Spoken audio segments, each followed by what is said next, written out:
next time I looked at it was 16. Yeah. And then I saw it was 1109. I was like, take it.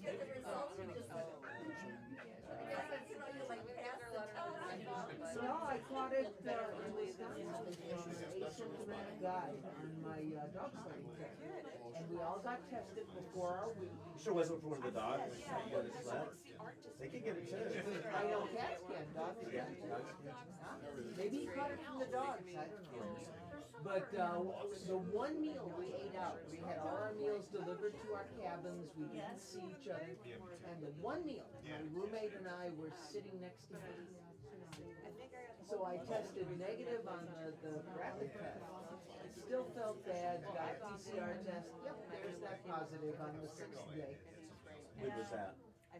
Lake of Wisconsin. So it was probably Omicron.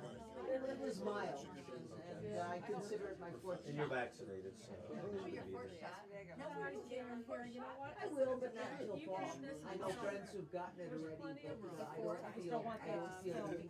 Yeah, I'm over 65. All right, guys, we're gonna get started in just a few minutes here. So again, if you haven't put your phone on vibrate, that would be very kind. Because it goes down in efficacy.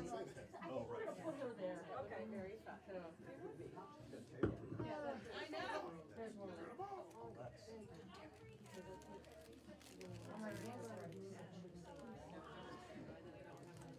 So how you been? Hey, it's been a few days since we've seen That's each right, other. that's right. It becomes a whole week, oh my God. Yeah. Where's Mike? I don't know. Yes, I do. We've been coming to these so much. Well, I'm hoping I won't miss too many meetups. They're saying weeks and I should be able to walk those. It sounds like you got great, which I gathered from last weekend, yeah.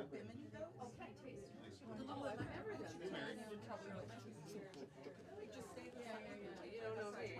They still, the nurse today, when she gave me, when we went through the procedures for the training, said, you know, don't lie, it's gonna hurt. You get good pain meds, but it's gonna hurt. That's why I was going for this chair at the end. Yeah, it's sawed off. I don't know if it's traverse over. Well, you got here We can move down more. I was here first. I saw you outside. Everybody get cozy. Yeah, we're gonna get comfortable. Yeah, I mentioned to Michael at the wine tasting, that was a little tight. And that's how it's gonna be. If he sells out and he does the full 40, Yeah, but the main one's already sold out. yeah. The 12. I'm waiting for him to give me the link for the one on the 17th. They haven't posted Well, I'll it. just make I know it. you're staying So right you'll on be that June, and thing. June will be Rose. Yeah. Oh, and I wanted to I do want a it. tasting class. Yeah, you're right in the middle.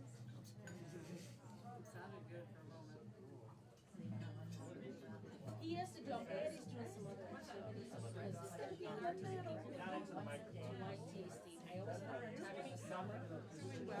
Because people are outside, so they want to sit.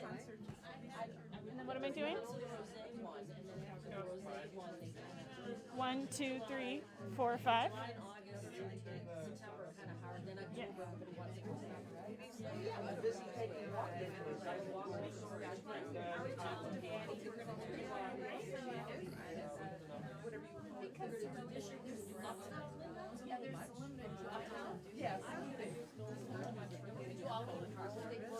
I did all the department last year, so remember we did it east and west, because it's so big. She lives in all.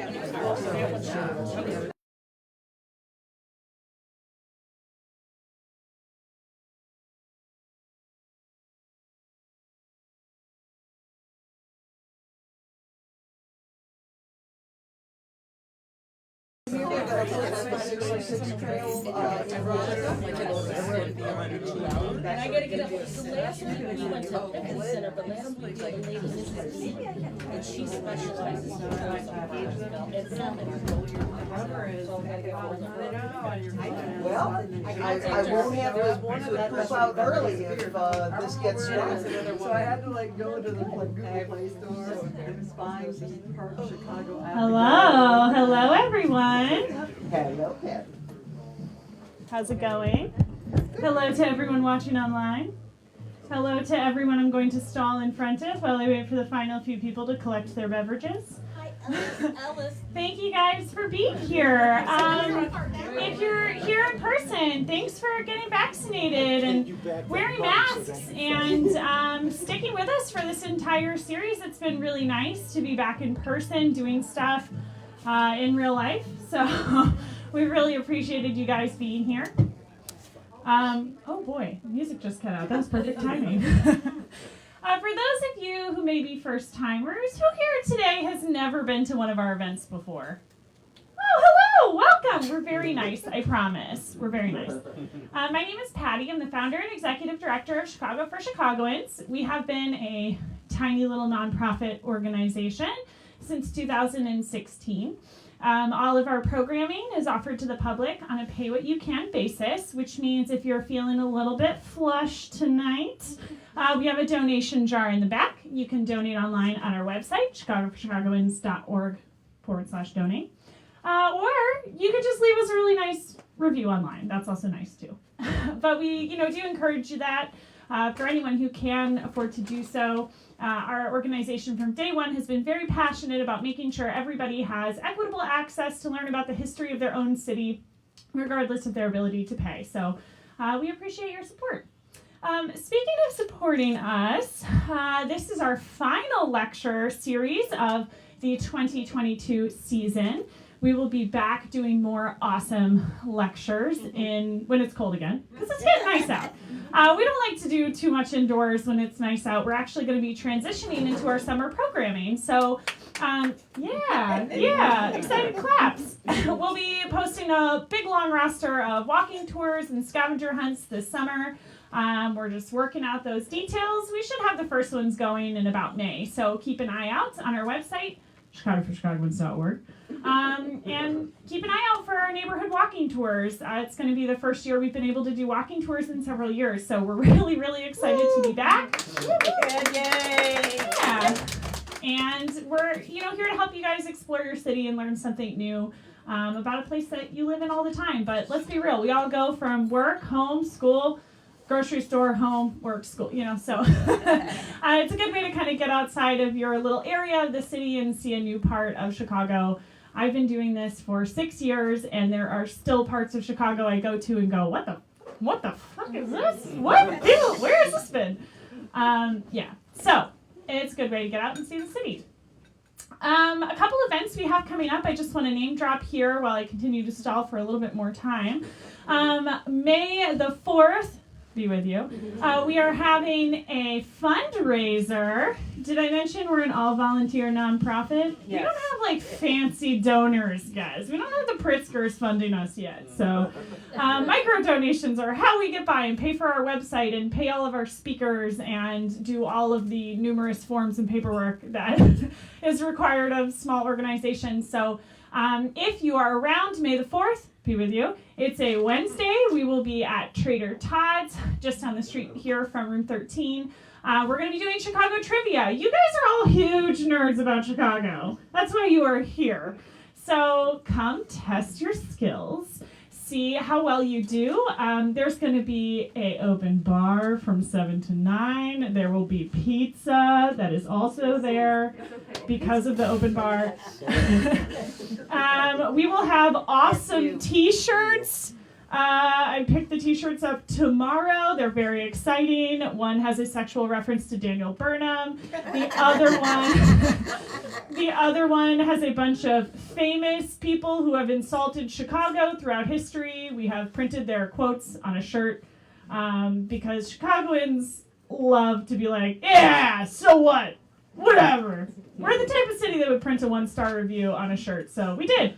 Anyway, so come to our fundraiser. It's going to be a really good time. And the most expensive ticket comes with an Ask an Expert hint. So if you're really bad at trivia, that's a suggestion. The other thing that we have coming up, I just want to mention, Belmont Sheffield Festival, Music Festival. Every year we work a beer tent. And we get to keep all of the tips. So if you're interested in pouring and drinking beer, volunteer with us. And if you are interested in drinking beer, come visit us. Belmont Sheffield Festival. That'll be Memorial Day weekend. So come see us and volunteer with us if you like to pour beer badly. Or if you have experience pouring beer, that is even better. But we'll take anyone with a pulse. And the last thing that I want to name drop is that we have 2 dates already announced for the summer. Very exciting stuff. On May, oh man, now that I'm up here, I forget all the dates. May 21st and July 10th, we will be doing Tour Guide 101. It is a 100% free training course on how to become a better public speaker, how to start doing historic research on the history of your own city, how to get into the tour entrepreneur business. We will tell you every single thing that we have learned in cumulatively 6 years of Chicago for Chicagoans, but 10 years of giving tours for me, as well as my collaborator, Layla, who sits on our board. We teach the class together. Again, it's free. We just want to encourage you guys to come give tours for us and to come give lectures for us. We pay you, and we just really, really want everyday Chicagoans to feel empowered to share the history of their own city with their neighbors. That is the whole point of our project. So if you love Chicago history or you love talking to people, come join us for those. It'll be really fun, and you can even earn a snazzy certificate. What's the date again? May 21st and July 10th. So you can go on our website, chicagoans.org. Under the events tab, there is a page for Tour Guide 101. You can read our testimonials. You may be familiar with Brick of Chicago or Read and Run Chicago, both fine graduates of our program, among many others. So check that out. I've now successfully stalled for enough time. Everybody has beverages. I've told you guys everything that I have to offer. So without further ado, it is my extreme delight to introduce our final speaker of the 2022 lecture series, Anthony. Anthony grew up in Westridge. He is the son of a former Marshall Fields model. He loves Chicago history. He's been giving tours to us for a long time. He is a notorious, sits in the back and heckles people a little bit during lectures, so feel free to give him a little gentle razzing if you prefer. And give it up for Anthony, who's going to talk about dime museums.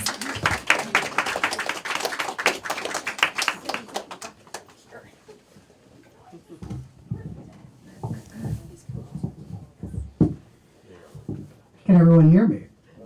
Yes. I'm glad to see everyone, all of you. There's a lot of people here. I was not expecting this. But I'm very excited to give my talk on dime museums. A little bit about me. I've been for Chicago for Chicagoans for about 3 years now. Time flies when you're in a pandemic, and 2 of those years were during the pandemic. But I am a Chicagoan, but I'm not a native Chicagoan. I did grow up in Westridge, which was also known as West Rogers Park, or if you're more local, the Kosher Coast. But I was not born in Chicago. I am Evanstonian, and quasi-proud of that. And if you know me personally, I'm a bit bougie. Like, if you ask anybody for Chicagoans, I'm maybe the bougiest one, or up there at least. But I blame that on Evanston, and also my deep, deep appreciation for the temperance movement. L'chaim. So, does anyone actually know what a dime museum is? Because what we know, and what I thought I knew, isn't actually the whole story. So people that know dime museums may know fake things, like it'll be a monkey's head glued to a fish and it's a mermaid, or be sword swallowers, or ladies with 8 limbs and they're all prosthetic, but that actually wasn't the real reason why dime museums actually started. Museums like the Field Museum or the Art Institute or Chicago Historical Society, they were more highbrow. So they was for middle class people and for upper class people. If you were working class, and usually working class were immigrants, you didn't go to these places. One, it was really snooty there. And even today, some historical societies, if you go there and you're under age 80, they're really, really snooty. Let's call a spade a spade. And Two, you could be a very intelligent person from Poland or from Italy, but you might not read English. So museums are really heavily based on reading. So here comes a dime museum. So you can see a bunch of cool stuff, but you don't actually have to read it. It's just looking at it. So you might actually have to comprehend what it is, but it's pretty neat to look at. So when dime museums first came to Chicago, it was around the 1880s, and it was with pictures, and we're not talking about pictures from like the Art Institute. It was panoramas. So you may ask, what's a panorama? And the simple way to explain it is like a Victorian viewfinder. You put your eyes and you look at a picture and you're transformed somewhere, and you could see the entire world. You can see London, you can see Rome, you can see Cairo, you can see Edinburgh, you can see Imperial Japan. It opened the world for people that never would see the world. If you were upper class or even upper middle class in Chicago, you would travel the world. And by world, they really meant Europe, because the rest of the world really didn't matter at the time. So like if you had a surname like Field or Palmer or Pullman or Carson, Peary or Scott, you went on the grand tour. So you went to the capitals of Europe. If you had children, you would try to push them off on nobility that's being broke because they can't afford being nobles anymore. Talking like Consuelo Vanderbilt. But you got a broadened horizon, you became more cultured. But if you were lower class, you didn't travel. Like your big trip was maybe to the edge of the city to a beer garden, or you're going to a forest preserve to have a picnic and have some like homemade wine. But panoramas introduce you to the world. You got to see these places you could never see. And they would even introduce you to people you would never really see, like European heartthrob Kaiser Wilhelm I of Prussia. And it's funny that he's mentioned so much in panoramas because the panorama was invented in Germany, got shipped over here. Almost every dime museum had one because they were cheap to build, cheap to maintain, and people love these things.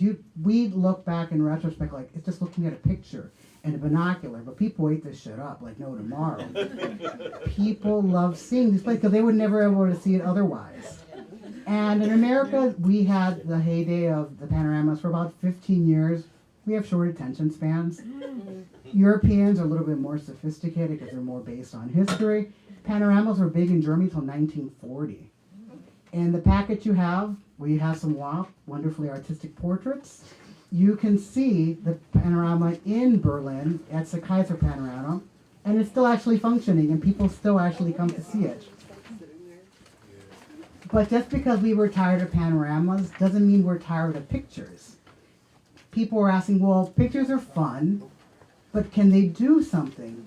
Could they move? And we're not talking about movies. This is still the 1880s, 1890s. We're talking about the cyclorama, which sounds like some fake thing. But basically a cyclorama was a cylinder building, and you stood in the middle, and the building rotated 360 degrees. And it wouldn't only take you places that were currently on the planet, it would take you back in time. So you can go to Jerusalem during the day of the crucifixion, you can go to the Battle of Gettysburg, the burning of Atlanta, you can go to Switzerland, you can be on top of a volcano in Hawaii, and more locally, you could be at the site of the burning of the city of Chicago. Lord knows why anybody would want to see this in the 1880s, especially because there were still people who probably were alive who remember the burning of Chicago. But people went nuts. They would flock downtown to see the burning of Chicago. And it was a work of art. There's actually a picture in your pamphlet. It was a whopping 50 feet tall and 400 feet wide. And it was done by many artists. It cost $150,000 to make. And you would stand in the middle, and it would rotate slowly. And either you would just look at the picture, or there would be someone explaining what's going on. So you would be like, oh, that building on the right that's on fire, that's the so-and-so building. But if you didn't speak English, you can still appreciate the artwork. And these things were incredibly popular because it took you back in time. And they were works of art, and they were still a mere 10 cents a visit. But unlike panoramas that had a shelf life of about 15 years, these were popular for about 30 years. But then again, Americans get bored so easily. And then these things became tired because you can only see Chicago burning so many times before you just want to stop going. So this thing that cost $150,000 in 1913 ended up selling for a whopping $2 to a second-hand store. That's about $54.44 in our money today. It is currently lost, but you can still see copies of it today. But it was bittersweet that we did lose such an incredible piece of art because people actually did paint it. It wasn't like some mass-produced thing. But building off of bittersweet, we're going to talk about something that's very sweet. We're going to talk about the Candyman, also known as the P.T. Barnum of Chicago. And this person is Carl Friedrich Gunther. And now, Carl Friedrich Gunther was a very interesting person because I have never met a man that wore so many hats as this man. And he was a man after my own heart, too, because he liked to buy stuff. So he came from Germany, so he was German-American. Even though he did become very successful, he was not prairie school because he was not white, Anglo-Saxon Protestant. He ended up living on 32nd and Michigan. But he was a caramel confectioner. He is credited for inventing Cracker Jacks. If you ever had Cracker Jacks, you can thank Gunther.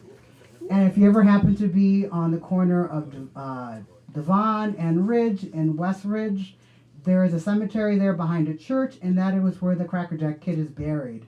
He did not live a happy life. He died pretty young. But in case you ever want to see him, he is buried there. Gunther was also a chocolate maker, a State Street candy shop owner, an antique collector, coin collector, a lover of Civil War memorabilia. I can't stress it enough how much he loved the Civil War. And a man who tried to buy everything, including trying to buy an Egyptian pyramid and trying to buy Independence Hall and having them shipped to Chicago. Clearly that did not work, but he did have grand ambitions. He wanted to make Chicago a travel destination for people that were looking to see the world, but it'd be in their backyard. So, he did buy something interesting, and it was a very large building. It was a Libby prison in Richmond, Virginia, because he happened to be in Virginia one day, and he's like, I really like this prison. I'd like to buy it. Can it get shipped? You got the money, we can make it happen. So he had it dismantled brick by brick and shipped to Chicago. This was no easy feat. One of the train cars got derailed in Ohio, and there was bricks all over some poor farmer's field. But it only took 1 year to rebuild, so by 1889, it was open to the public. So people argue whether the Libby Prison Museum was a dime museum or not. Because it was a steep price, it was not a dime. It was a whopping 50 cents, which back then was a lot of money. But it was always mentioned it's a dime museum because even though he had a lot of cool, authentic shit, a lot of it was fake. And we'll talk about them. So let's talk about what he had that was real. So I did mention he was a strong lover of Civil War. So he had Lincoln's bed that he died in. He had the towels that were used to wipe up his blood, Lincoln's piano, Lincoln's carriage. He clearly had a man crush on Lincoln. I don't blame him, though. He had Union and Confederate objects. He had flags. He had shrunken heads. Those were all real. Even the shoe horse of John Wilkes Booth's horse. He collected everything. So let's talk about what he had fake. Because he is known for the P.T. Barnum of Chicago, and that includes a lot of razzle-dazzle. Because you could be amazing, and your stuff could be interesting, but if you don't got that spark and razzle-dazzle, people aren't going to come. Chicago has like 1 million theaters popping up, and all of them promising this and that, so he had to have this oomph. So even his theater, his museum, was surrounded by a medieval wall. It served no purpose. It was not even medieval. It was a new wall, but it was about that whole experience. So with the fake stuff, he had the snake skin of the snake that convinced Eve to bite that apple. And he was very proud of this. And following the whole biblical trend, this is the Victorian era, and this is where mummies became all the rage. So we're not going to have any mummy in Chicago. We're not going to have just a royal mummy. We're going to have the mummy who's a princess, who pulled Moses out of the Nile River. We had the mummy of Bethsaida. And I only remember her name because I went to Catholic school, because the Catholic school actually did serve a purpose. But what's surprising, he didn't know these were fake. Since he was such new money and he honestly believed people, you could bring him whatever and he would take it for face value. So he got scammed out of so much money because he just wanted to build his collection. He really liked to showcase his stuff. And for an industrialist, he was equally a historian. So much he was actually on the board of directors at the Chicago Historical Society. And his museum, for a number of years, it drew people in. People flocked, or even for the high price of 50 cents, because people wanted to see this, especially the Lincoln bed. And the Civil War is just recently over, so it was this big draw. But as popular as it was, the Libya Museum was only open for 10 years. He decided to get out of the racket.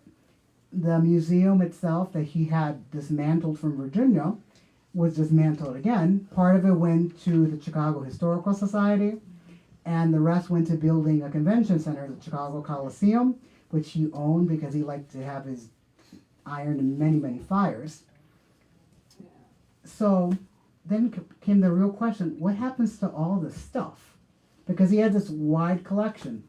Well, being the historian that he is, he wanted a museum built, and he wanted it built in a very affluent neighborhood, a very posh neighborhood. So he wanted to have it built in Garfield Park, which back then was the best side, because it was the west side.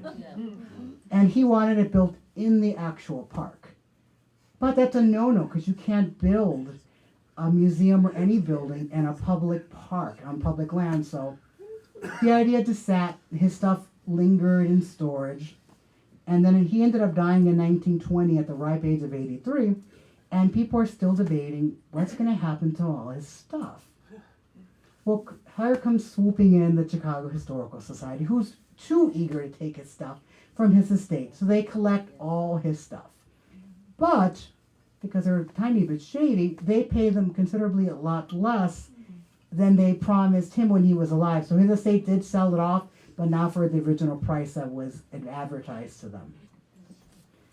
So it finally got a home, and for the most part, his collection was real. Down the line, they clearly proved that that snake was not from the Garden of Eden, and recent studies show that an anaconda, it wasn't even from the old world, but he tried. He really did try. So he was not really trying to scam you.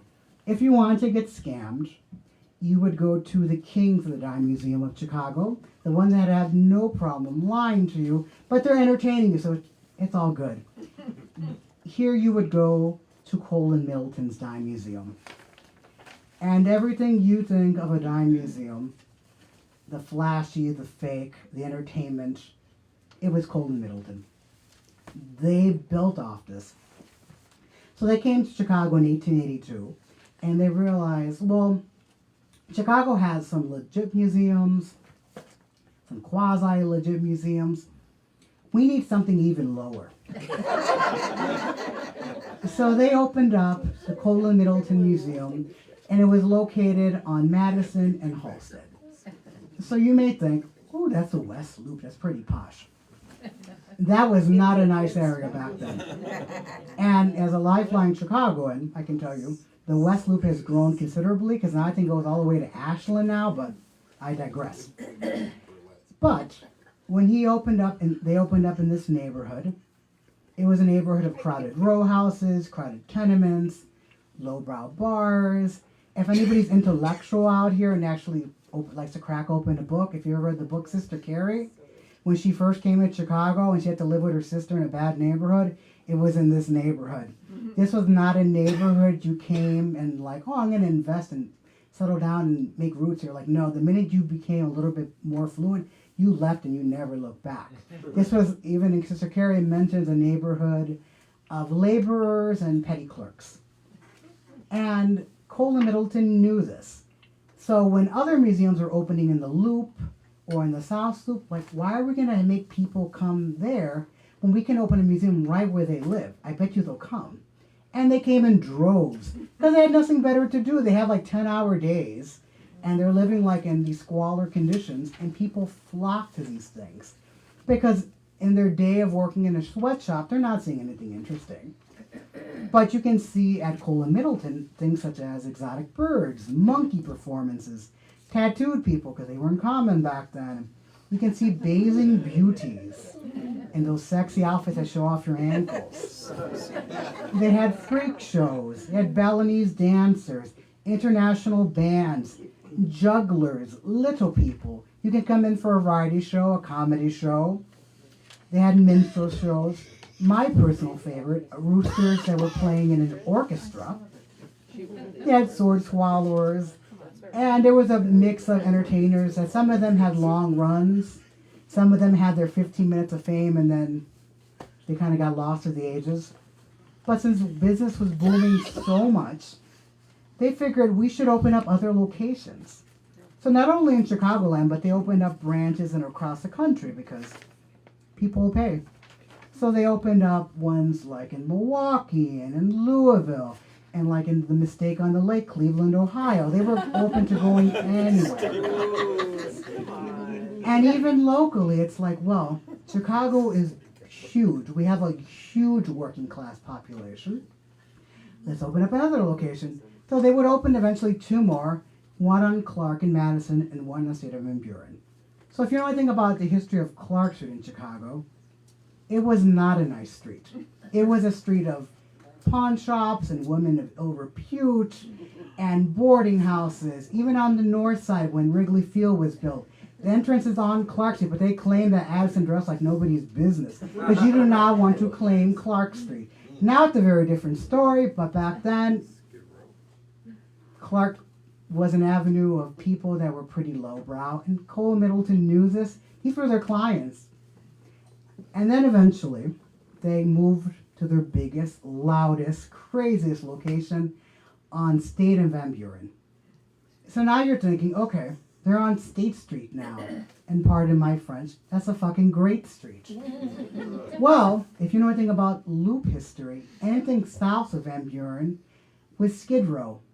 For the longest time, it was Skid Row. So when they opened up their location on the current site of Harold Washington Library, you can step outside and you could look north and you can see Carson Pirie Scott and Marshall Field and all the high-end department stores. You might as well have been a million miles away because it's the south of Van Buren. It's the wild, wild west. So right behind their museum, you have the original Chinatown on Clark Street.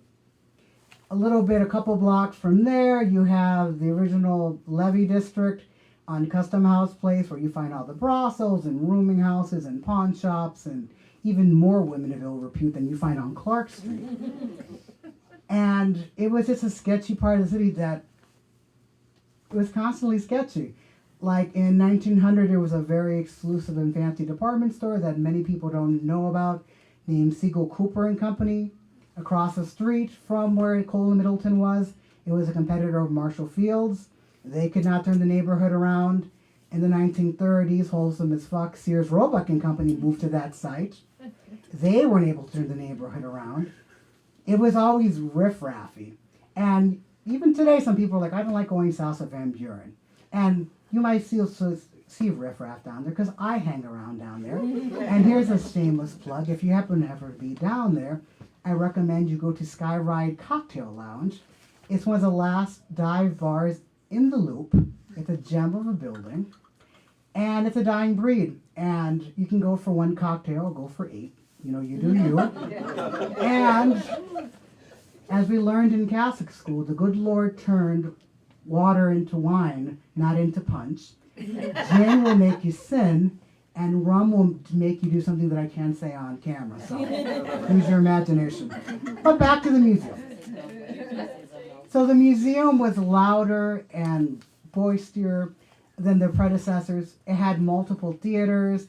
It had dancers from the Columbian Exposition, which was a huge selling point. Because if you were working class Chicago, you were probably working 10-hour shifts or 12. Your life was not fun. You could not generally afford to go to the Columbian Exposition. But Cole and Middleton got you covered because they never raised the price above 10 cents. It was a dime museum that cost a dime. Mind-blowing. But it's true. And that's how they constantly kept people come in.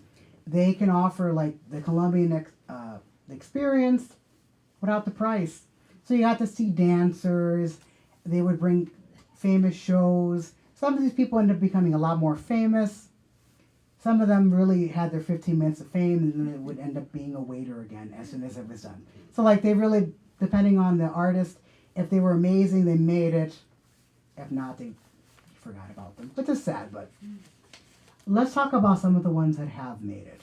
And we'll talk about the most famous one, its name you probably heard of, Harry Houdini, who they would joke and call him Dime Museum Harry, because no matter how well off he became, he would constantly come back because it was an easy buck. And people would flock to see him to get out of handcuffs and straitjackets. He was just very entertaining. And eventually he would stop going to dime museums when vaudeville became more lucrative, and he would stop coming. But for the longest time, he would have his final show. People would flock to see Harry Houdini's final show, and he'd just come back because he was a hole for money. Let's just call it as it is. Kind of like Cher. Yes. Another name you may have heard of is Calamity Jane. And she was interesting because most of about her, what we know, is fake. She was a character that romanticized the wild, wild west. She broke gender norms. She was a woman who dressed up as a man. She would sling whiskey back like no one's business. And that's true. Ended up, killing her in the end. But when women in Victorian society were wearing corsets and sipping on cordials, she was wearing buckskins and chugging whiskey. She can shoot a gun. But they would give her off this image of her that she's a hard woman. And that wasn't true. In Deadwood, North Dakota, she nursed people that had smallpox. When doctors were scared to come, she was treating people. But you would not showcase this image because it would soften her image. And she's like, I don't want that. But she was a popular person in the dime theaters, not only in Chicago, across the country. She was also on the Midway 2 in the city. And her neurotic fame till 1903 until when she died. But she was really popular. The cowboy era was super popular. The Wild Wild West was a foreign place. We romanticized it. We shouldn't have romanticized it because we were killing Indians like all the time. But this is the 1890s. I guess we can excuse it. The next person you probably never heard of, but she was a very interesting woman. Her name was Myrtle Corbin. And she was a woman with 4 legs. And they were real. And when she was born in rural Tennessee, her doctors had to stress to the newspapers that her parents were not kin. So she was not inbred. They had to stress that very, very clearly. But she entered the dime museum circuit about the age of 14, and people were enchanted by her. Not only was her multiple legs, which she could move, but she couldn't walk on the little legs. But she was charming. By Victorian time, she was very pretty. You can have a conversation with her about anything. She was just this pretty girl, and people gravitated towards her. And her story ended up happy. She ended up moving to Texas. She getting married and having 5 children. So she did live a happy life. And the last one that I'll talk to is about Ella Ewing. And she was a giant. If you ask the Dime Museum circuit, she was 8'4". In reality, she was 7'4". But she was an interesting woman. She came from a small town in northeast Iowa called Groningen. And people like to think of people in small towns being provincial and backwards and mean. This town loved her. They knew something was different about her, but they never made her feel bad. It's just like, oh, Ella's just tall. And she never felt odd or different until she had to give a 4th of July speech in a neighboring town. And she got up to the podium and everyone started laughing at her and jeering at her. So much that she started crying. And then she realized that people are going to gawk. But you know what? I should be pragmatic. And they should pay. So her height worked to her advantage. She got picked up by the Dime Museum circuit. Initially, she was making $1,000 for 27 days of work.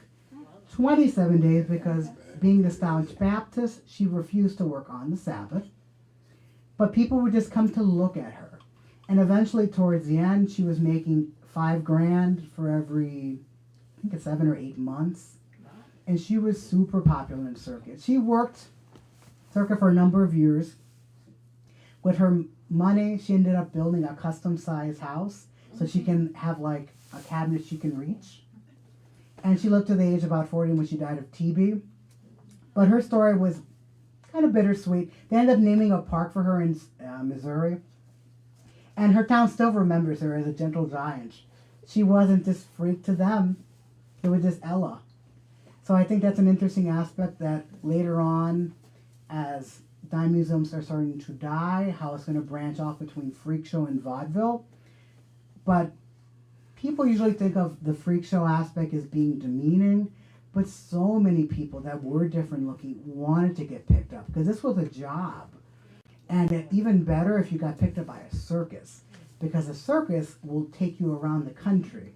If you're in a dime museum, you can be there, and then eventually your popularity will start to fade, because like people ask, who's performing tonight? Oh, it's Ella. Oh, I already saw Ella. Let's go to another museum. But if you're going around from Podunk Town to Podunk Town, it will be this amazing thing like one night only, Ella. And people will flock to these places to see her. So that's how it extended their shelf life. So I always think it's interesting about dime museums because when we look back, these clearly were like junk food entertainment. It's like watching like Jerry Springer. It was, and people back then knew it was pretty much junk food. You're not gaining any education from this. So why were they so popular? It was escapism. So when people were working 8 to 10, 12-hour days in a sweatshop or in a building without air conditioning, your life was not really fun. So just like in the 1930s when people would flock to the movies to escape the Great Depression, people were escaping tenement life by going to these dime museums. And no matter if it was a panorama or a cyclorama or a dime museum, they all had these interesting aspects of them that kept people coming back. Like for panoramas, when people were seeing the world, it was a sense of ethnic pride. Because people, especially during the Victorian era, and some people will still say today, America is incredibly anti-immigrant.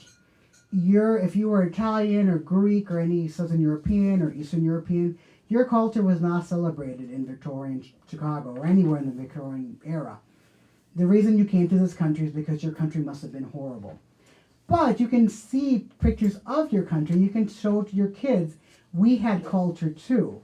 Don't let these schools in Chicago that are run by white Anglo-Saxon Protestants make you feel any less, because you do have culture too. So this escapism was very popular because so many of the perks and little things that we take for granted today, they didn't have in a tenement life. So I'm going to tell a story that I learned while I was at Hull House, which if you've never been, I highly recommend. It's a free museum. You really can't find many free museums in Chicago anymore. And Jane Addams was one of my favorite Chicagoans because she talked the talk and did the walk. And even though plenty of high-class Victorian women were all too eager to write a check, it's easy to complain about, people suffering or having bad conditions when you're living in a mansion on Lakeshore Drive like Bertha Palmer. But Jane Addams lived in the middle in the tenement district, and she would always support them, and she wanted to better their lives.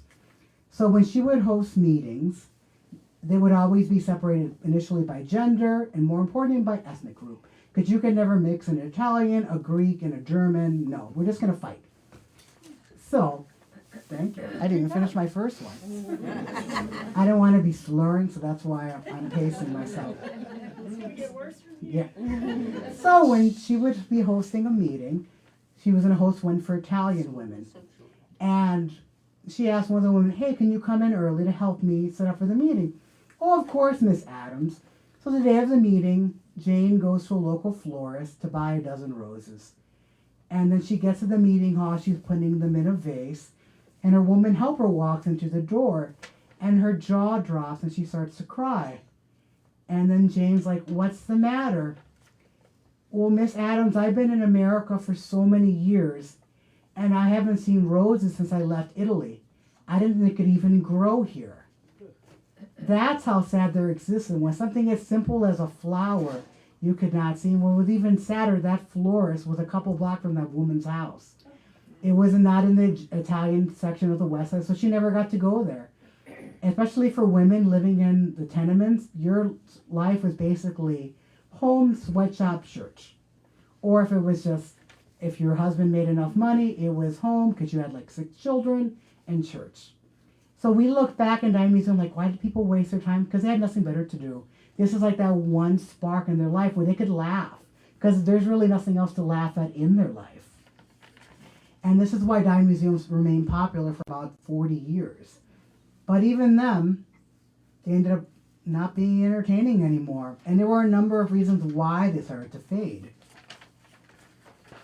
So the most important, in 1893, we had a financial panic. The economy nosedived. And if you're very well off and you're suffering financially, maybe you're not going to Europe this year. Or maybe you're taking one less trip to Marshall Fields. If you're middle class, maybe you're not going to buy a new pair of shoes. Or maybe you'll hold off just a little bit.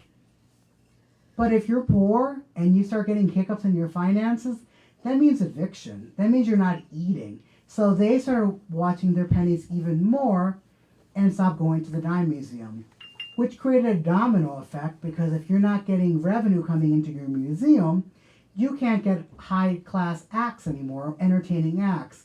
Then they start relying on more like on dog and pony shows, fat people conventions.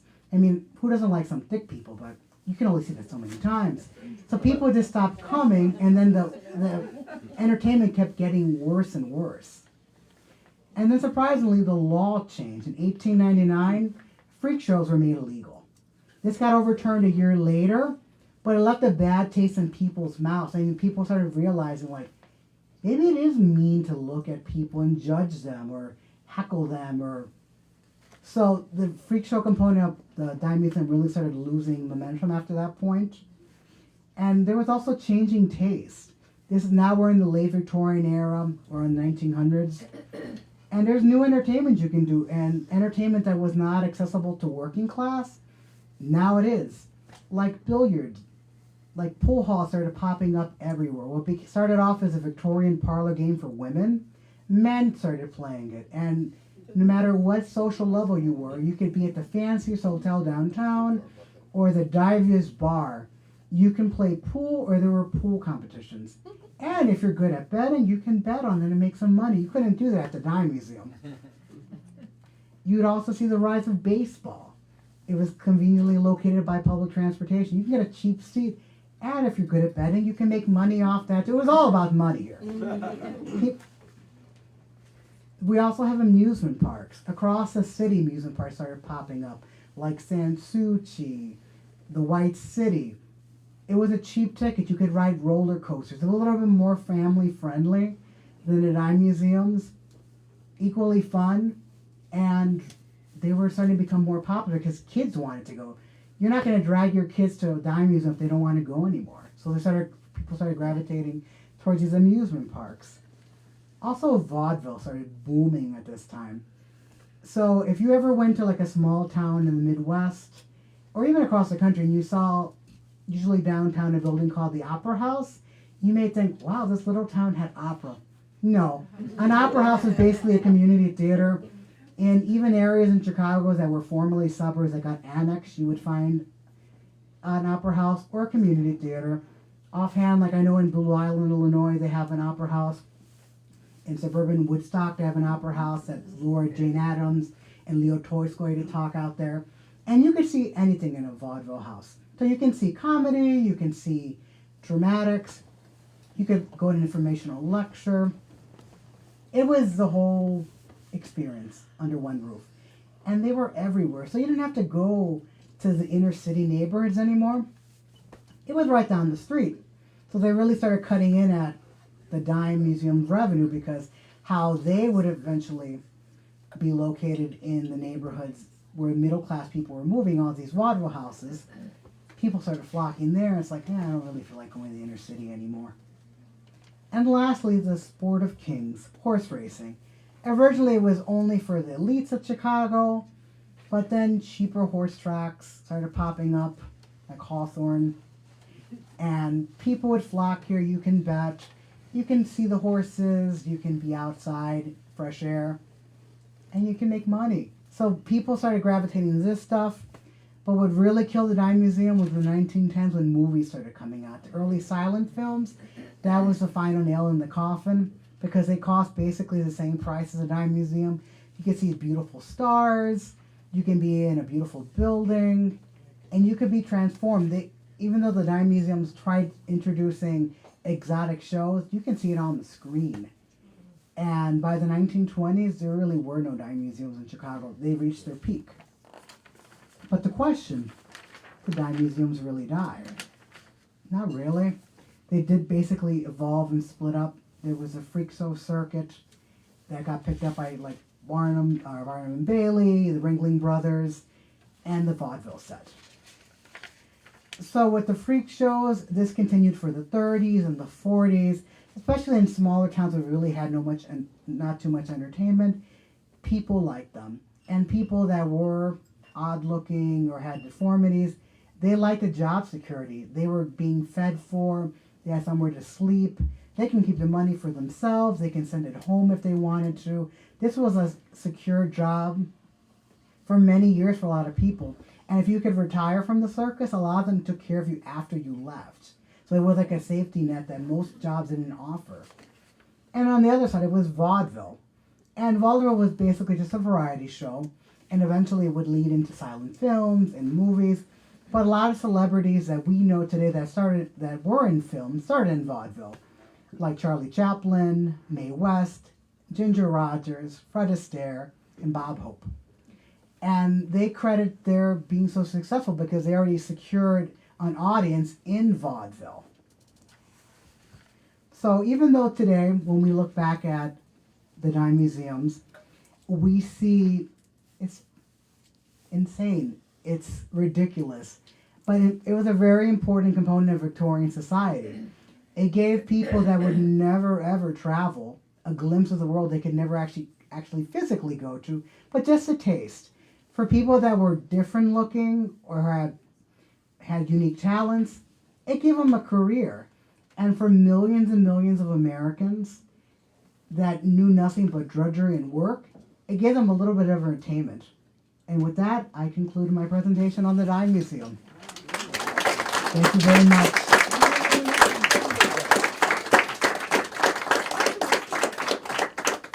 You got some work to do. You got some drinks to drink. And if anybody has any questions, Does anybody have some questions? sure. Where is Ellen's house?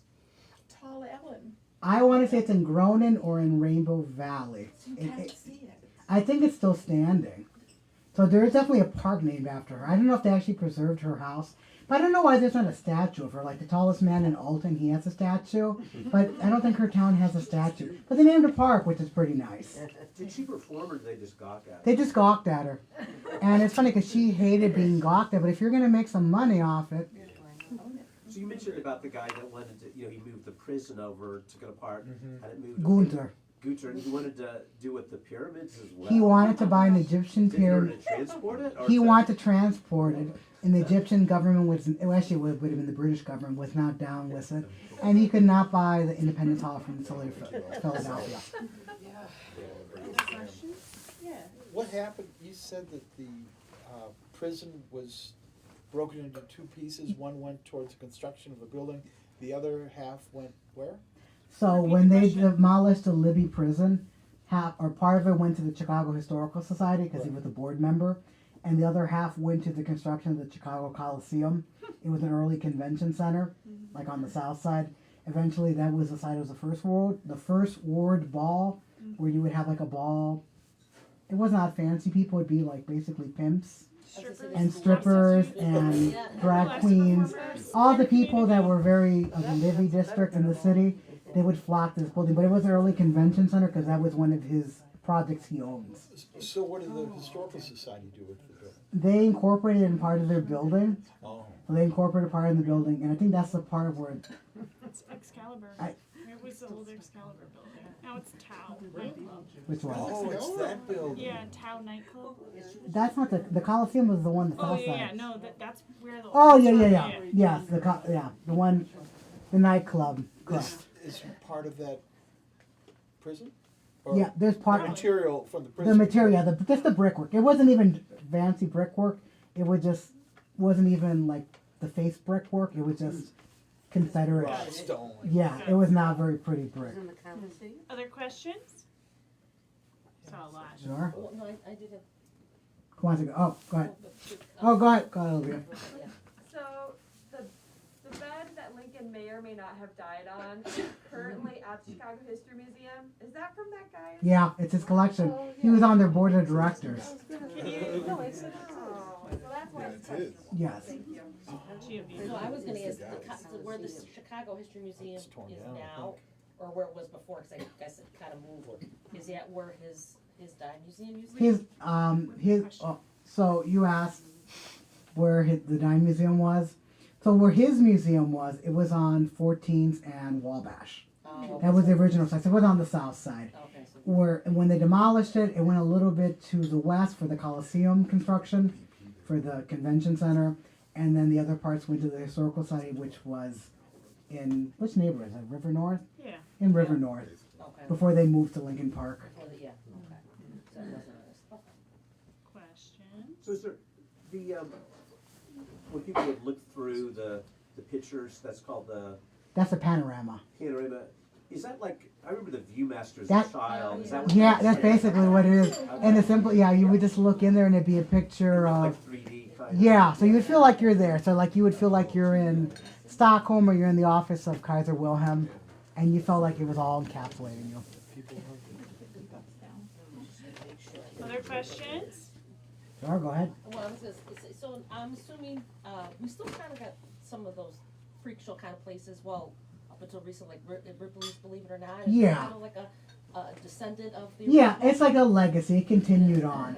So like there's I believe a dime museum in Baltimore, and that's where you can see like silly things like that top part of a monkey glued on to a fish, and it's a mermaid. It's clearly not a mermaid. I don't think people back then even believed it was a mermaid either. It was just something fun to look at. It was basically for the shock value. Well, it carried on for a long time at Coney Island, in New York. Yeah. Brooklyn, you would have the freak show there. Like I don't know why, like in Chicago, like by when the movies started popping up, like if you like you can see the old directories of the city, like in the teens and the 20s. By the 20s, like all these museums, and we had a couple. Like there was one that called the Subterranean Palace, and it was supposed to be under the city, and you could see people mining for crystals. And this was all supposed to be in the South Loop, but then they realized our soil isn't that good here, and we can't support the weight, so it started collapsing.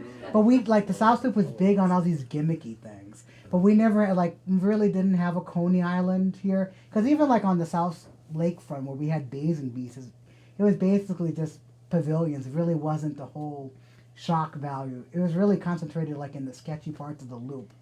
And even 1920s when movie theaters started coming out, the South Loop was still sketchy. We just replaced the dime museums with burlesque shows, and we would have a bunch of coffee shops were basically brothels, and we just started glossing it over. The South Loop has historically always been sketchy, so we might give a fake front, like, oh, this is a respectable business, but it's really just a brothel in the back. Until they replace it with a prison.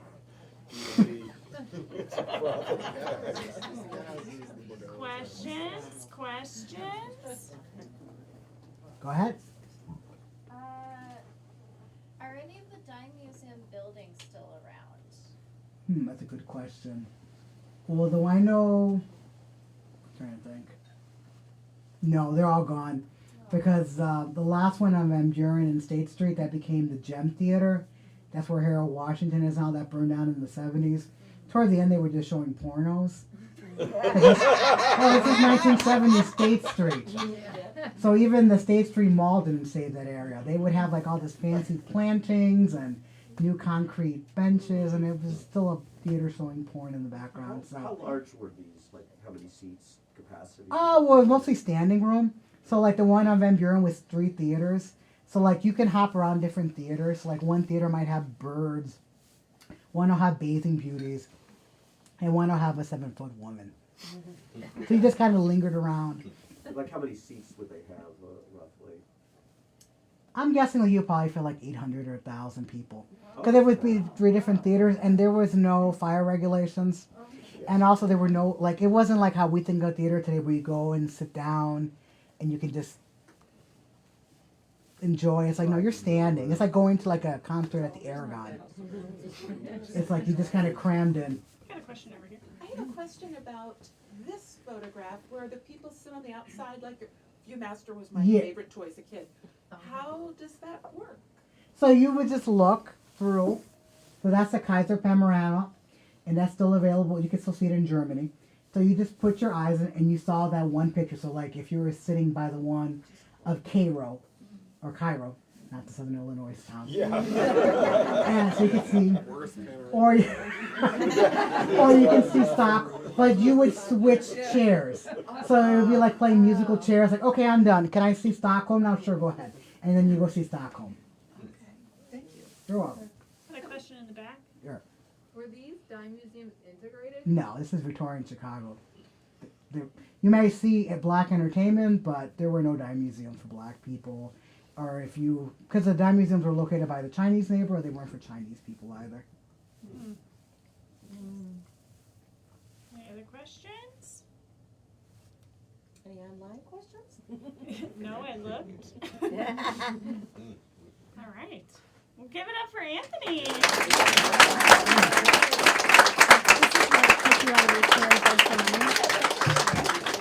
Thank you all for coming. Yeah. Oh, here we go. You're welcome.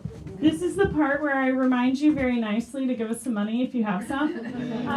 Thank you guys so much for coming. Thank you all for those of you who have come to many of these this season. It's been a delight to have you. I hope you guys come back to our summer programming. Or if this is more your, jam, we'll see you next fall. We do this every winter, and then we do summer programming outside in the summertime. So again, thank you guys so much for your continued support. Hope to see you at our fundraiser and all of our events. And have another drink. Thank you. Tip your bartenders. Thanks, guys.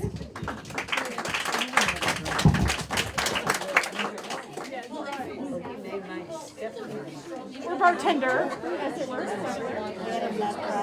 a topic I feel, unless you've got somebody who's willing to dig it's well worth coming and listening, because he did something I'm not the biggest knee replacement. I've seen, I've seen